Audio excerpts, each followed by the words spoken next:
Sumpah, nyesel banget baru tahu rahasia ini sekarang. Coba aja dari dulu gue paham bedanya milih storage yang benar. Gak bakal deh file kerjaan gue yang bergiga-giga itu lenyap gitu aja. Pas harddisk lama gue tiba-tiba tewas, gak bisa kebaca. Kebayang gak sih, lo udah capek-capek syuting seharian, ngedit sampai mata panda, pas mau di-render, storage-nya ngambek. Buat kalian yang tiap hari pusing HP kepenuhan memori, atau laptop udah ngos-ngosan buat nyimpen file gede, merapat dulu sini woy. Hari ini gue bakal bongkar 5 storage eksternal paling gokil yang wajib banget kalian lirik tahun ini. Dari yang harganya ramah di kantong pelajar, sampai yang spek dewa buat para sultan konten kreator ada semua di sini. Pantengin terus videonya sampai habis, karena yang nomor 1 benar-benar bikin gue geleng-geleng kepala saking kerennya. Kita mulai dari urutan kelima nih, ada si legendaris WD My Passport kapasitas 2 tera. Siapa sih yang gak kenal merek WD? Kalau ngomongin ketahanan data, brand ini emang udah kayak mbahnya storage woy. Pas pertama kali gue pegang, rasanya tuh solid banget, tapi tepet slim. Gak menuh-menuhin tas lo deh pokoknya. Desainnya juga asik, ada tekstur garis-garis diagonal gitu di bodinya. Jadi pas dipegang tuh mantep, gak gampang licin terus jatuh dari tangan. Buat harganya, ini tuh di kisaran 2 jutaan tipis. Lumayan worth it lah, dapat 2 tera buat nyimpan drama Korea atau file skripsi lo dari zaman maba sampai sekarang. Terus dia juga udah dikasih fitur auto backup sama password protection. Jadi kalau amit-amit harddisk lo ketinggalan di cafe, file rahasia lo tetap aman sentosa, gak bakal bisa diintip orang.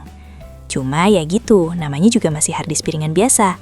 Colokannya masih pakai tipe micro:bit ke USB-A. Agak jadul sih buat zaman now yang apa-apa udah serba Type-C. Kecepatannya juga standar aja, gak yang wus-wus banget.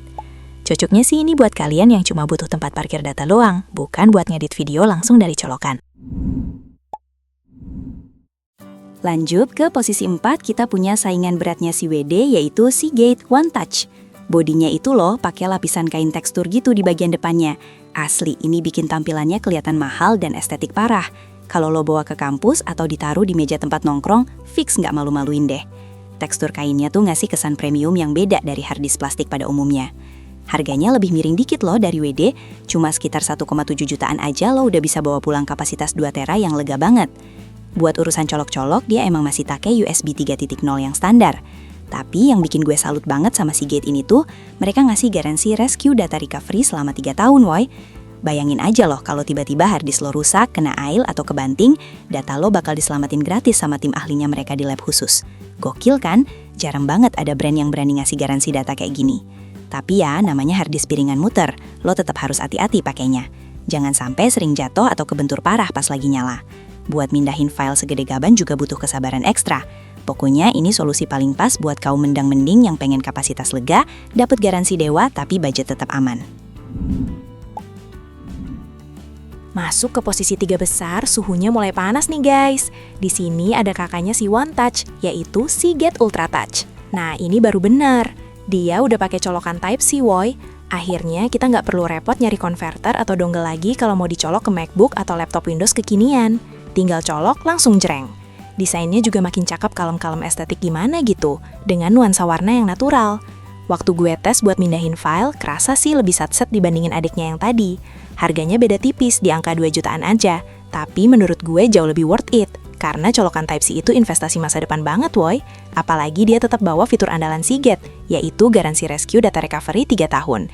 Jadi hati tetap tenang walau tumpukan revisian numpuk di dalam situ.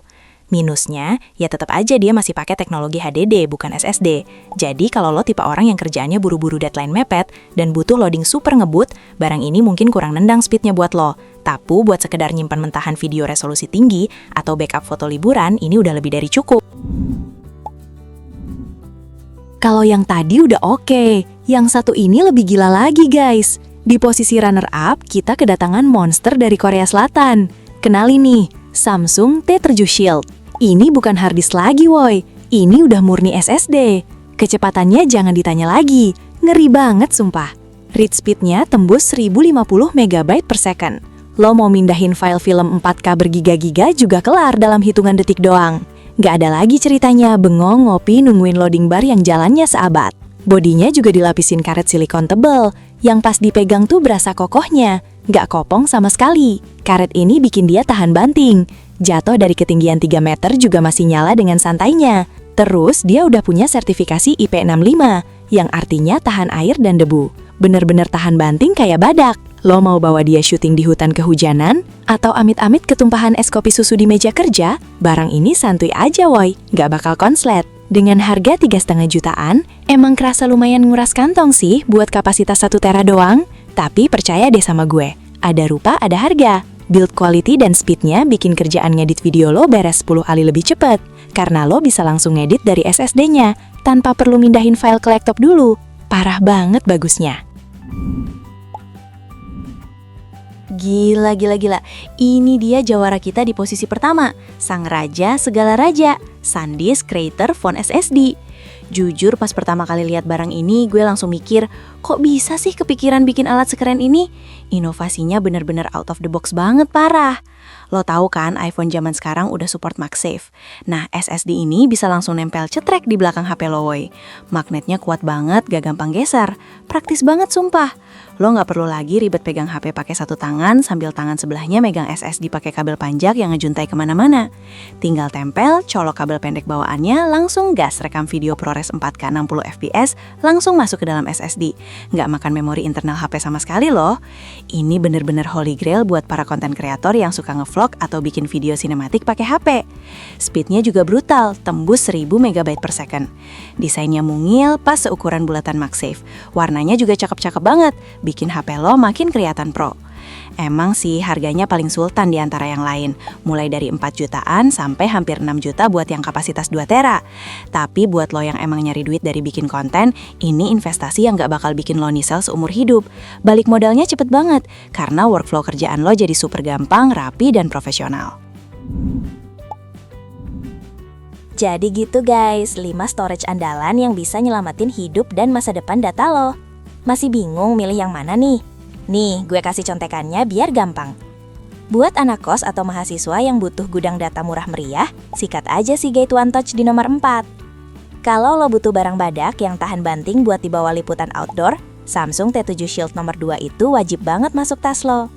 Tapi kalau lo konten kreator mobile sejati yang tiap hari megang HP buat syuting sana-sini, SanDisk di nomor 1 itu udah harga mati, gak ada lawan. Kalian tim nomor berapa nih? Atau malah ada storage andalan lain yang belum gue sebutin di video ini? Coba absen dan tulis pendapat kalian di kolom komentar ya. Jangan lupa like video ini kalau lo ngerasa kebantu dan share ke teman lo yang HP-nya selalu kepenuhan memori. Sampai jumpa di review gadget gokil selanjutnya. Ciao!